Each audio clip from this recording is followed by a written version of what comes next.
Kiharu lawmaker Ndindi Nyoro says his relationship with President William Ruto took a nosedive in October last year at the height of the impeachment of the then Deputy President Rigathi Gachagua.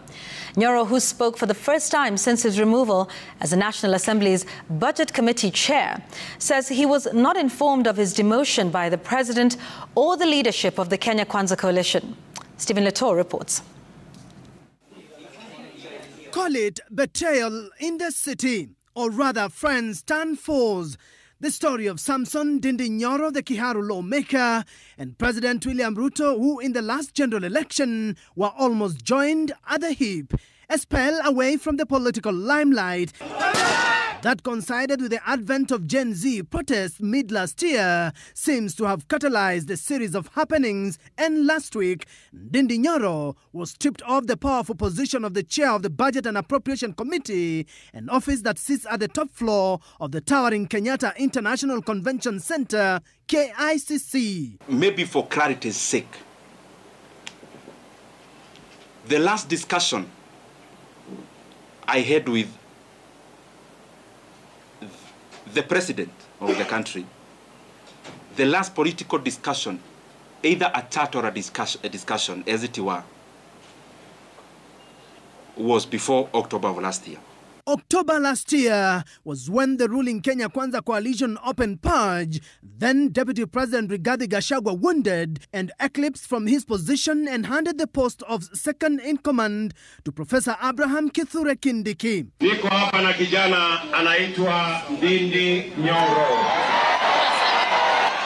Nyoro remained mum on Gachagua's removal and kept away from Parliament when the impeachment motion was laid on the floor of the National Assembly. And therefore, in terms of you've asked the relationship between the President and the former Deputy President, the position I hold is that I respect every leader. And I could have things I need to talk about.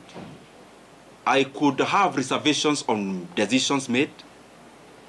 But I don't think it has been within my role. Kenya Kwanza has, since that impeachment, conducted a cleanup in Parliament of the perceived disloyal, and Nyoro appears to have been classified as such. He was replaced with Samuel Atandi of ODM, which gained a firm footing in government after an initial inclusion of 4 members in cabinet. A newly signed memorandum of understanding was the final clincher to the purge in Parliament. Nyoro claims it came as a surprise. I read in newspapers about myself the same way you do. Last week, Majority Leader Kimani Ichung'wa and his minority counterpart Junet Mohammed accused the former Budget Committee chair of making skewed allocations. Otherwise, which member of parliament here can afford through his NGCDF to build classrooms, plaster them, put windows, put roof, put tiles in the classroom, cabros in the... Mr. Speaker, which member of parliament can afford to do that here? It is immoral, it is unethical and very unprofessional of us who sit in those committees. I actually did in my first term. In my first term, I was a member of a committee called Regional Integration.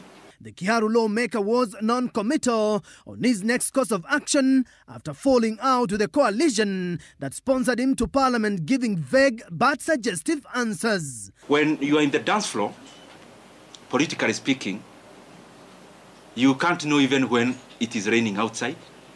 My answering to that letter is that what I am certain of is that I have more time than previously.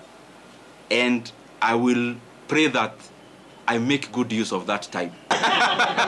Stephen Letor, Citizen TV.